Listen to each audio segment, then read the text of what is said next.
ప్రజా సమస్యల పరిష్కార వేదికలో స్వీకరించిన ఫిర్యాదులను నాణ్యతతో సత్వరమే పరిష్కరించాలని జిల్లా కలెక్టర్ రాజకుమారి అధికారులను ఆదేశించారు. సోమవారం కలెక్టరేట్లోని పీజీఆర్ఎస్ హాలులో ప్రజా సమస్యల పరిష్కార వేదిక ద్వారా జిల్లా నలుమూలల నుంచి వచ్చిన ప్రజల నుండి ఫిర్యాదులను స్వీకరించారు. జిల్లా కలెక్టర్తో పాటు joint collector Vishnu Charan, DRO Ramu Nayak, special deputy కలెక్టర్లు, జిల్లా అధికారులు పాల్గొన్నారు. కార్యక్రమంలో భాగంగా ప్రజాస్వామ్య ఐక్యవేదిక ఆధ్వర్యంలో జిల్లా కమిటీ ప్రతినిధులు ఆకుమల్ల రహీం అధ్యక్షతన సభ్యులు కలిసి గ్రామ సభలను నిర్వహించాలని జిల్లా కలెక్టర్ కు వినతి అందజేశారు. ఈ సందర్భంగా జిల్లా కలెక్టర్ రాజకుమారి మాట్లాడుతూ ప్రభుత్వం అత్యంత ప్రతిష్టాత్మకంగా నిర్వహిస్తున్న ప్రజా సమస్యల పరిష్కార వేదికలో ప్రజల సమస్యలను క్షుణ్ణంగా విని మానవతా దృక్పథంతో సత్వరమే పరిష్కరించాలని ఆదేశించారు. స్వీకరించిన ప్రతి ఫిర్యాదుకు రసీదు ఇవ్వడంతో పాటు ప్రజలు సంతృప్తి చెందే స్థాయిలో పరిష్కారం చూపాలన్నారు. నాణ్యతగా పరిష్కరించకపోవడం వల్లే జిల్లా కలెక్టర్ లాగిన్ లో రీఓపెన్ అవుతున్నాయని, గడువులోగా సమస్యను పరిష్కరించాలని సూచించారు.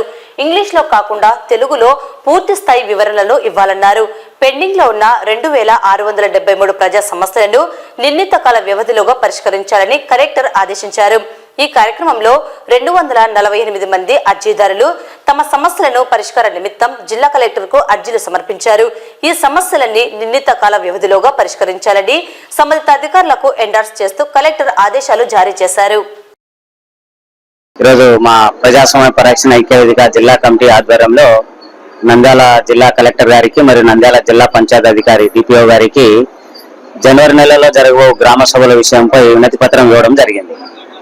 పంచాయతీరాజ్ చట్టం ప్రకారము జీవో నంబరు 791 ప్రకారము ప్రతి సంవత్సరము గ్రామ సభలు కనీసం 4 సార్లు తప్పనిసరిగా జరపాలని జీవోలో ఉన్నది, చట్టంలో ఉన్నది. కానీ మరి గ్రామ సభల యొక్క ప్రాముఖ్యత గురించి, గ్రామ సభల యొక్క విలువల గురించి ప్రజలకు తెలియజేసి అవగాహన చేయాల్సిన బాధ్యత కూడా ప్రభుత్వ అధికారుల మీద ఉన్నది. కాబట్టి ఆ విషయాన్ని మా ప్రజాస్వామ్య పరిరక్షణ ఐక్యవేదిక గత కొన్ని సంవత్సరాలుగా గ్రామ సభల విషయంలో ప్రజలకు అవగాహన పరుస్తూ, చైతన్య పరుస్తూ మనం పనిచేస్తూ ఉన్నాము.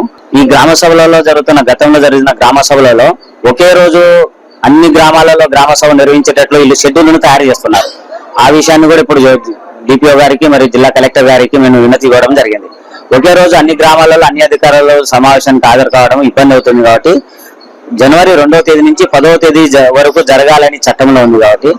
కాబట్టి ప్రతి గ్రామ సభలో ఆ గ్రామానికి సంబంధించిన ప్రతి అధికారి కూడా హాజరయ్యి ఆ అధికారికి సంబంధించిన సమస్యలు కావచ్చు, వినతులు కావచ్చు, ఆ గ్రామ సభలో పరిష్కారం చేయాలనేది గ్రామ సభ ముఖ్య ఉద్దేశం.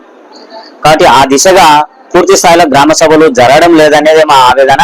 కాబట్టి మా ప్రజాస్వామ్య పరిరక్షణ ఐక్యవేదిక ద్వారా జిల్లా అధికారులను మేము వినతి ఏమంటే పకడ్బందీగా గ్రామ సభల యొక్క ప్రాముఖ్యత గురించి ప్రజలకు తెలియజేసి దండోర వేయించి వివిధ ప్రధాన కూడళ్లలో నోటీసు బోర్డులను అంటించి ఆ గ్రామంలో ఉన్న వివిధ ప్రజా సంఘాలను కావచ్చు, కుల సంఘాలను కావచ్చు, పొదుపు సంఘాలను కావచ్చు, అందరికీ ఆ గ్రామ సెక్రటరీ వారికి ఆహ్వానం పంపి ఆ గ్రామ సభలో హాజరయ్యే విధంగా చేయాల్సిన బాధ్యత ఆ గ్రామ సెక్రటరీ మీద ఉంటుంది. కాబట్టి ఈ విధంగా చర్యలు చేపట్టవలసిందిగా జిల్లా అధికారులను కోరడం జరిగింది.